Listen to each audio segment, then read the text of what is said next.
year at Toolroom Records, we've celebrated our 10th anniversary, and little did we know when we launched the label way back in 2003 that this would be such a seismic decade for dance music. A decade that has seen doomsday style predictions of its demise right the way through to DJs selling out stadiums and mammoth electronic festivals. Over the past year, we've interviewed some of the key players in the scene, and in this documentary, we're going to tell the story of an eventful decade in dance music. In 2003, Alexis Petridis announced in the Guardian newspaper that dance music was in terminal decline.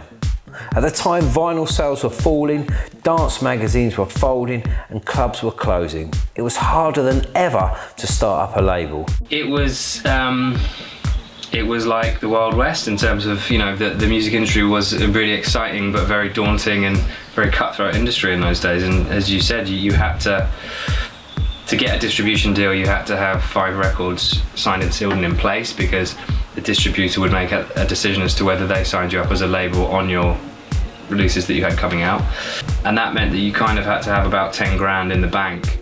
I started the label back in 2003, and it was tough back then, just to really get yourself out there. With the cost of manufacture, the cost of distribution, adding to everything, we were walking away with roughly around 50p per vinyl sold. With distributors also not doing their job, I was finding myself jumping in a van, going around to different shops, different distributors, just to get the product out there. And in the first year, it was tough just keeping our head above water. So despite all these difficulties, 2003 was the year that many influential labels were established. Labels such as Size, Cadenza, Armada and Toolroom, to name but a few. So what was it that paved the way for the emergence of these labels? By the time of 2001, 2002, there was a bit of a shake-up, there was a bit of a dip in dance music for the first time. I think all that happened was that the people maybe who were in it for the right reasons carried on doing their thing, and the scene just went back more underground again.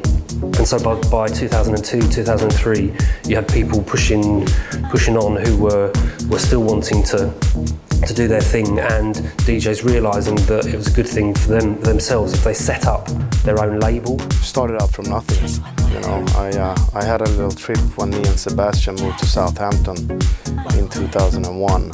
I felt that I had to get releases out, we couldn't survive. We DJ'd and we made £300 a month, so it was very hard for us to survive and to eat, and so I decided to start my label. I had tons of records. I had maybe 100 records.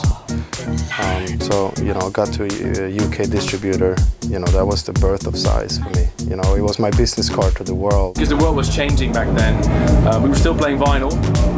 The CDJs had just come up, so it was a sort of a shift from the classic DJing with vinyl and everything to the digital age, with Ableton and laptops and everything. So it was a pretty exciting time. 2003 to 2004 was a real tipping point in the dance music industry, with the developments of technology bringing digital music to the fore.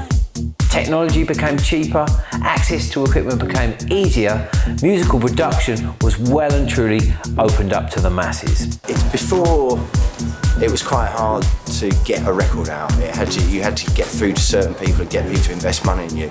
Now it's on the one hand democratic, because absolutely anyone can, you can afford to make records at home on your laptop, and then you can get them out in the marketplace literally immediately.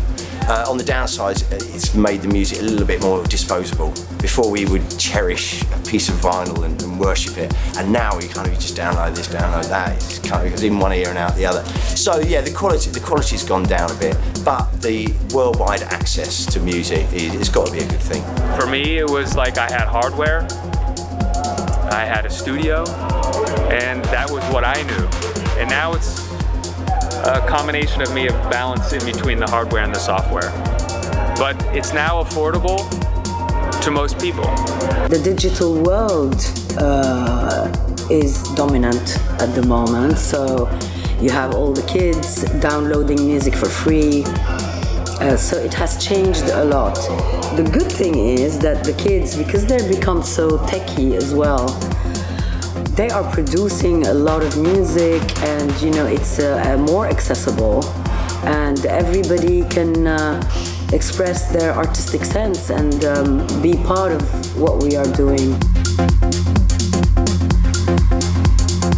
I think the whole technology is way better than before. Like, you don't have like buy like a lot of equipment to like actually make a good track. Everything is digital nowadays. You don't have like to afford a lot of money to like actually buy a professional studio. A lot of guys are just using crack programs, I can say that, but like it's good to see that people just come up with great music just by being inspired from other guys. And you know, it's all about the ideas. In the end, you can have like the biggest studio ever, but if you don't have the inspiration, you're never ever gonna make that hit record. I think that technology has totally democratized making music, but I think that's a development of the last 20 years rather than 10. But it's an amazing thing. I mean, just, you know, basically everyone has access to the software, and it's really like how much, you know, A, how much talent you have, but B, you know, mainly how much time and kind of attention you want to put into it, you know. And there's tons and tons of new artists coming through.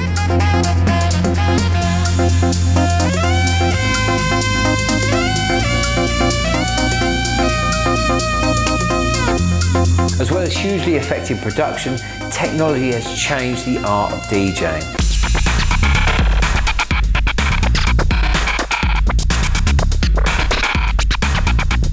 With the development of the CDJ by Pioneer meant that vinyl was no longer necessary. With the introduction of software that removed the necessity of manual beat matching, it meant that anyone could be a DJ. I feel really let down in a way, because I say 99.9 of the new acts, new DJs that are coming in, they actually haven't been educated properly. They don't know about the roots, they don't know about the culture, they don't know about everything that it is to be in this industry. You know, that's why you see like this lollipop DJs come overnight, have their 2-3 years run, rinse it out, gone. The way I DJ, I like to mix it up, you know, acapellas, bonus beats, cut in and out of this version, go into that version and stuff like that. I like to mix it up. So DJs today, with the technology, you don't have to do much. I guess you can just set up a playlist. I like the best of both worlds though, you know, I'm not mad at it. You know, I use a CD and a flash now, and I could really just use the flash. I just use the CD so I can show off like I'm doing something a little bit, you know. I mean, you don't need much these days. Flash, go there, rock a party 5 hours with no problem and have all the greatest songs. But everything's changed like too much. Like, God, from playing vinyl to going to CDs, from CDs to USB to tractor. It's like something else is always around the corner, so you've got to be on it, and literally you've got to be on it, otherwise you're going to get left behind. I picked up the future by spinning with Tractor. Native Instruments delivered me what I need, which is I can't carry records anymore because it's not that they are heavy or bulky or something. It's about you travel that much to different places with different airlines that sometimes your luggage just don't arrive, and you cannot do this to the fans showing up. And these days, you cannot play with the record selection, the record collection of the Resident or something. Everything changed. That's why I keep the turntables and the mixer. That's what I learned. This is where I come from. But I'm not against the future.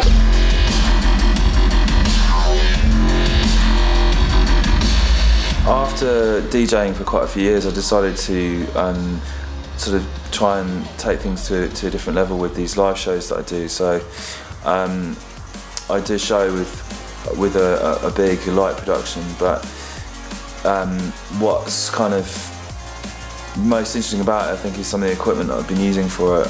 We had these motion sensors custom built for the show, which basically allow me to control some of the synth sounds by moving my hand around in air, so I can control the pitch of a sound or the tone of a sound or bring a sound in just by like moving my hand in air. I've just really wanted to do something with the live show that's me performing music live but in an electronic way rather than using a band, which I feel is like not an accurate representation of this music. It's all created on computers, and I want it to be played back by computers and sound super fat and loud and quantized. The whole process of DJing's got like a lot easier and a lot more creative, basically. One result from the adoption of digital DJing has been the decline of the record store. Once a hub and focal point for dance music communities across the world, they have felt the blow of the MP3 more than anyone. Nearly all dance music is now discovered and consumed online, a huge change from the days of digging for vinyl. It was record buying. That's what it was. It's like we would meet, me, Kenny, Jazzy, we would meet like in Philly and we'd go to these 45 shops and we was being down in basements, pulling out 45s, running to the little turntable, listen to it. Oh, that's dope. That was Stacy Lattisaw, that's the original, blah, blah, blah, you know, and just going through little nicks and knacks, like, oh, I didn't know. Oh, that's Babyface, he was in that group. Like, you know, it's like, you just start finding out things, you're reading credits. Even iTunes, I'm mad at them because you don't see who produced and played on the record, on the credits. That's so bad, because then you can't find the connection of what's really going on. I can tell you probably about 20 DJs that worked at one single store in Chicago called Gramophone Records. It's still open today. That basically is sort of the schooling. We went there for school. You spend a few years there, and if you actually were working at the same time that working on your own career as a DJ and whatever, there came a point that after the third or fourth year you graduated and you went and became a DJ. Like, that was it. You know, Derek Carter was there, Mark Farina used to hang all the time, DJ Heather from Chicago, we used to work Sundays and everything. Miles made Rafael Rosario from the old school. Like, there were so many DJs from Chicago that they were just at that one store, and it was really the core of house music in Chicago. Technology has changed the music industry entirely, and whether that is a good or bad thing will always be open to debate. But what we can agree on is that music is what ultimately matters. One thing that has categorised dance music over the last 10 years has been its ability to continuously reinvent itself. The emergence of new subgenres like minimal, dubstep and electroclash have kept the scene fresh, pushed boundaries and brought new fans to dance music. One of the things that really characterised the mid-2000s was the change in genres. Historically, we'd had house, techno, drum and bass, and it was great to see new sounds and new producers kind of jumping on these genres and taking the music in a new path. And for me, it really stopped the scene getting stale. Although the popularity of these genres has waned, there's been a lasting influence. The sheer variety of sounds and styles over the last 10 years has meant the lines between genres are increasingly blurred, creating modern music with a rich melting pot of influences. It's interesting because I think over the last couple of years, we've managed to really sort of capture a lot of the acts that I think are really exciting. When I say capture, it sounds like I've snared them with a net.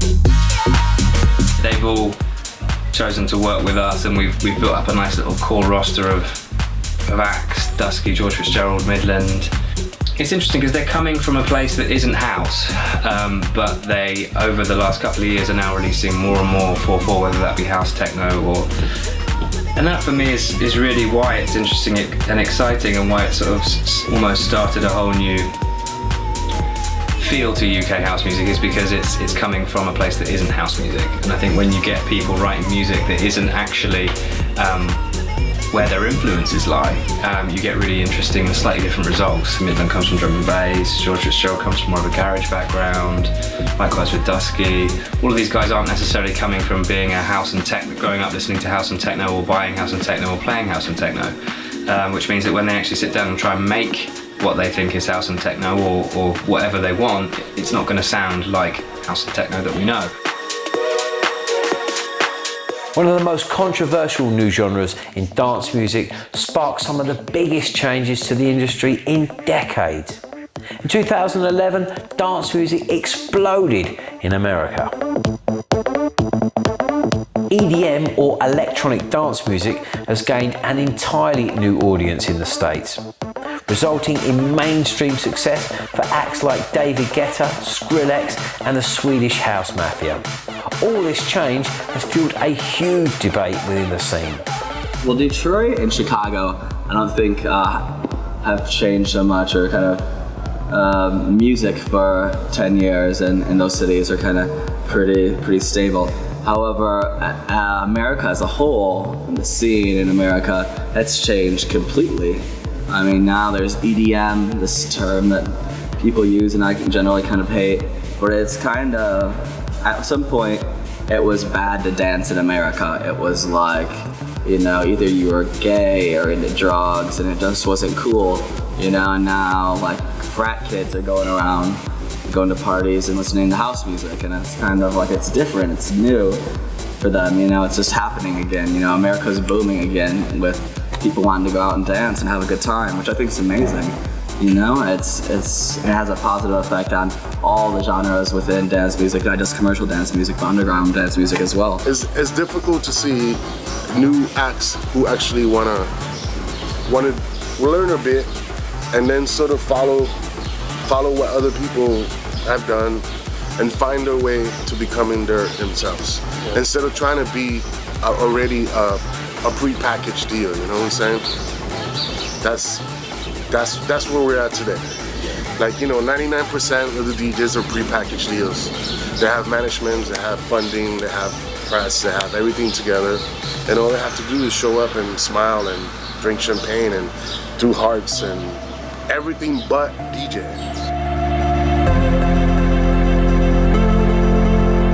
We all worked very, very hard to get dance music as big as we could.